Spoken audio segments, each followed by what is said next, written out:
నీ స్వబుద్ధిని ఆధారం చేసుకొనక పూర్ణ హృదయంతో యెహోవా యందు నమ్మిక ఉంచుము. నీ ప్రవర్తన అంతటి యందు ఆయన అధికారమునకు ఒప్పుకొనుము. అప్పుడు ఎప్పుడు నీ త్రోవలు సరళమవుతాయి, ఎప్పుడు నీ త్రోవలు నీ ఆలోచనలు మరి క్లియర్గా ఉంటాయి, భద్రతతో ఉంటాయి, స్పష్టతతో ఉంటాయి అంటే యెహోవా యందు పూర్ణ మనసుతో నమ్మకం ఉంచినప్పుడు, నీ పూర్ణ హృదయంతో యెహోవా యందు నమ్మకం ఉంచుము. నీ ప్రవర్తన అంతటి మీద ఆయన అధికారమునకు ఒప్పుకొనుము. అప్పుడు నీ త్రోవలను ఆయన సరళం చేయును. ఇక్కడ మనము సహజంగా మనం చదువుకున్నాము, మనకి అనుభవం ఉంటుంది, మనకి జ్ఞానం కూడా ఉంటుంది.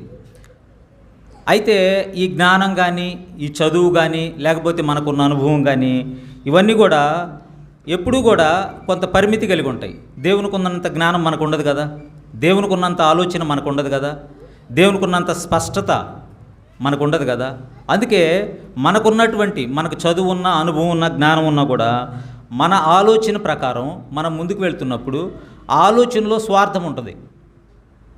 మనం స్వార్థం లేకుండా మనం ఏది ముందుకు చేయం, మనలో స్వార్థం ఉంటుంది, మన ఆలోచనలో తొందరపాటు ఉంటుంది. కాబట్టి అందుకే దేవుడు ఏం చెప్తున్నాడంటే మీ మీ మీ యొక్క మీ స్వబుద్ధిని ఆధారం చేసుకోవద్దు. మీ స్వబుద్ధిని ఆధారం చేసుకొని మీరు ముందుకు వెళ్ళొద్దు, దేవుని పైన ఆధారపడాలనేది ఆయన తెలియజేస్తున్నాడు.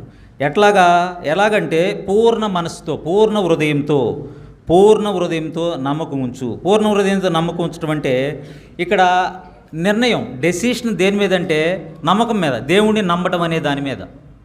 మన నిర్ణయం ఎక్కడంటే దేవుణ్ణి నమ్మడం, దేవుని యందు నమ్మకం ఉంచడం, పూర్ణ హృదయంతో నమ్మకం ఉంచడం. పార్షియల్గా కాదు, మనం సహజంగా చేస్తాం, దేవునికి ప్రార్థన చేస్తాము, మన ఆలోచన ప్రకారం మనం వెళుతూ ఉంటాం.